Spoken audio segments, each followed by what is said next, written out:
What is going on? Welcome back to another Bloodhunt video. Bloodhunt is finally out on Steam in early access.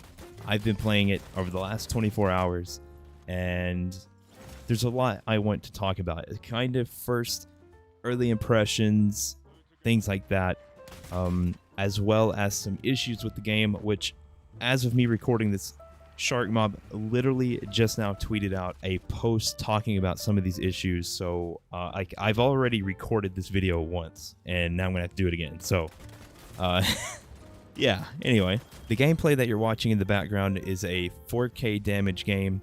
It was a pretty fun game. I was testing out some OBS settings. I ended up having that game and I was like, well, I can use this as background footage. So we're going to talk about a number of things here. The first thing I want to talk about, because this is very, very important to a lot of people, the game's anti-cheat software. So Bloodhunt uses a anti-cheat system called Anti-Cheat Expert.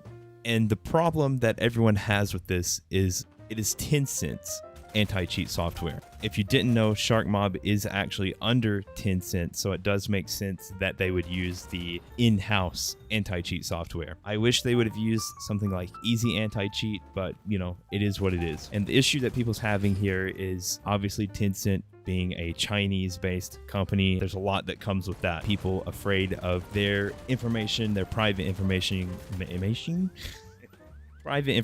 being stolen by the Chinese government. I feel like I read that in Discord, in the Bloodhunt Discord, about 1,000 times yesterday. If this is something that has kept you from downloading Bloodhunt, I totally understand. I totally get it. I do. 100% I get it. Even when you closed the game, the anti-cheat software was still running in the background. Even when you uninstalled the game, there were still a few files left on your PC from the anti-cheat software. And obviously, yes, that is something to be concerned about. SharkMob has released a blog post addressing some of these issues, actually. And I'm just going to read it off here. They said, "We have identified 2 bugs with our anti-cheat software. The issues are related to the anti-cheat sometimes still running after the game client has exited, and a few files still being left after the game has been uninstalled. We are working hard to resolve this and hope to have it fixed as soon as we can. We assure you that we take your privacy and data concerns very seriously." I'm glad that they have addressed this so fast. Good on you, SharkMob, for getting on this. Obviously a huge concern for a lot of people. It's reassuring to know that you've already publicly addressed this and that you're working on it. Another major issue is the battle pass. So like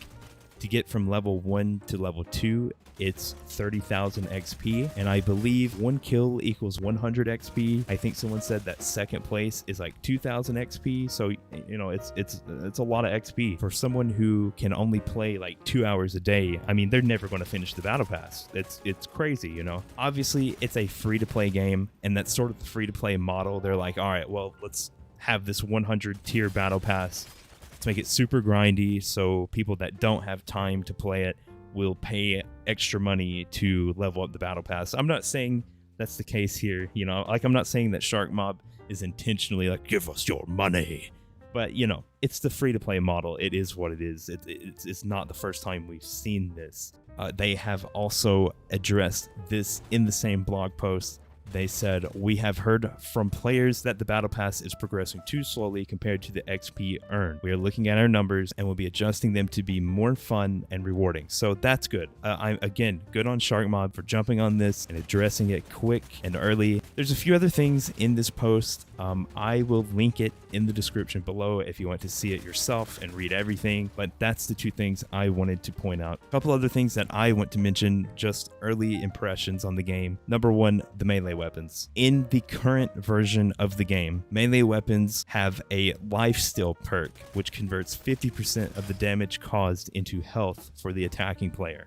A lot of people have been complaining about it. I think 50% is too much. Maybe bump that down to like 30, 25%. I don't think they should get rid of lifesteal on melee weapons. I actually like the concept of lifesteal on melee weapons. I just think it's a bit too much right now. Another weird thing, which again, remember this game is in early access, so things like this are going to happen. So I've actually seen this in other games before. So imagine someone at like medium range, just general medium range. I noticed that their character animations will like lock up and like go super stiff. So it's like they're moving around, but it's like they're running in place, but their character is like sliding around, and like their arms will be locked in place. It looks a little weird. The textures go all crazy. It's really odd. So when you're having these gunfights at medium range, and you have someone that the player model is like, it's almost like it's flickering in and out of like normal animations and stiff animations. It can make for weird gunfights. I haven't lost a gunfight because of this yet, and it doesn't happen all the time. It didn't happen to me in the alpha, so that's interesting. Yeah,